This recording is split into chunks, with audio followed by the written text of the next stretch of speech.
आज आपण एका अशा शहराबद्दल बोलणार आहोत जे नुसतं भारतातच नाही तर संपूर्ण जगात ओळखलं जातं. हो, आपण बोलतोय पुण्याबद्दल. शिक्षण, संस्कृती आणि इतिहास या सगळ्याचा संगम असलेलं शहर. चला तर मग या शहराला जरा जवळून ओळखूया. पुण्याला पूर्वेकडील ऑक्सफर्ड असं का म्हणतात हा प्रश्न अनेकांना पडतो, बरोबर ना? याचं कारण खूप इंटरेस्टिंग आहे. स्वातंत्र्यानंतर इथे शिक्षणाची अशी काही जबरदस्त केंद्र उभी राहिली की या शहराने खरं तर फक्त भारतातच नाही तर जगभरात शिक्षणाच्या क्षेत्रात आपलं नाव कमावलं.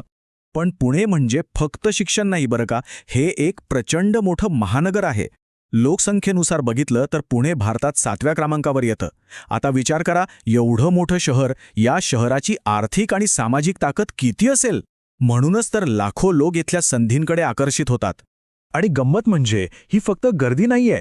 राहण्यासाठी सर्वोत्तम शहरांच्या यादीत म्हणजे भारताच्या लिव्हेबिलिटी इंडेक्समध्ये पुण्याने अनेकदा पहिला नंबर पटकावला आहे. याचा अर्थ काय? तर हे शहर फक्त नोकरीच्या संधीच नाही देत, तर एक अप्रतिम उच्च दर्जाची जीवनशैली सुद्धा देतं. किती भारी गोष्ट आहे हे. ठीक आहे, तर मग पुण्याच्या या आधुनिक रूपामागे एक मोठा इतिहास दडलाय. चला जरा इतिहासाची पानं उलटून बघूया. या शहराची मुळं किती खोलवर गेली आहेत हे पाहणं खरंच खूपच रंजक ठरेल. बघा, पुण्याचा प्रवास किती मोठा आहे. अगदी 8व्या शतकात राष्ट्रकूट राजवंशाने याची स्थापना केली. मग 17व्या शतकात तर हे शहर छत्रपती शिवाजी महाराजांच्या नेतृत्वात मराठा साम्राज्याचं सत्ता केंद्र बनलं.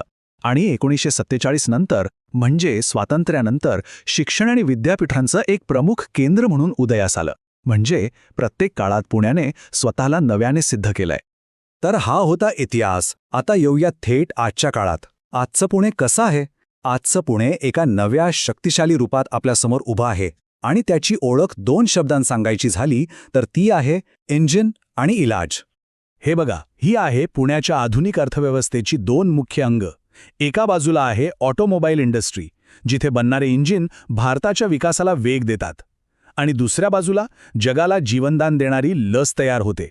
विचार करा, एकाच शहरात हे दोन्ही आहे. म्हणूनच पुणे एक ऑटोमोबाईल हब पण आहे आणि जागतिक आरोग्य सेवेचं एक महत्त्वाचं केंद्रसुद्धा. आणि हा काही छोटा मोठा विषय नाहीये. आपण बोलतोय सिरम इन्स्टिट्यूट ऑफ इंडियाबद्दल.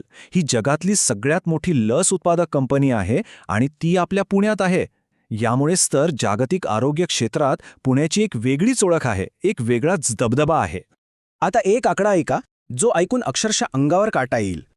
कोरोनाच्या महामारीच्या काळात जेव्हा सगळं जग थांबलं होतं ना, तेव्हा आपल्या पुण्यात दर मिनिटाला तब्बल 5,000 कोविड-19 लसी तयार होत होत्या. 5,000! ही आहे पुण्याची ताकद आणि जागतिक संकटात जबाबदारी उचलण्याची क्षमता. ओके, तर एवढं मोठं डायनामिक शहर, या शहराला चालवणारी शक्ती कोणती? इथले लोक कसे आहेत? चला आता काही आकडेवारी पाहूया, जी आपल्याला पुण्याच्या लोकसंख्येबद्दल आणि इथल्या समाजाबद्दल बरंच काही सांगून जाईल. हे आकडे बघा. 2011च्या जनगणनेनुसार लोकसंख्या होती जवळपास 50 लाख. लोकसंख्येची घनताही प्रचंड होती, म्हणजे दर चौरस किलोमीटरमध्ये 5,728 लोक. पण सगळ्यात महत्त्वाची गोष्ट म्हणजे साक्षरतेचा दर 86%. यावरून काय समजतं? तर पुणे हे फक्त गर्दीचं शहर नाही तर सुशिक्षित लोकांचं शहर आहे. आणि मला वाटतं हेच या शहराच्या यशाचं खरं गमक आहे. चला आता इतिहास आणि आकडेवारी बाजूला ठेवूया. फिरायला जायचं झालं तर पुण्यात काय काय आहे? तर आता आपण पुण्याजवळच्या अशा काही ठिकाणांना व्हर्च्युअल भेट देणार आहोत, जी एकदा पाहिली की कायम लक्षात राहतील. आपण 3 खास ठिकाणी जाणार आहोत. पहिलं शिवनेरी किल्ला, जिथे एका युगाचा आरंभ झाला. दुसरं पश्चिम घाट, निसर्गाचं एक अद्भुत रूप. आणि तिसरं राजगड किल्ला, शौर्य आणि साहसाचा साक्षीदार.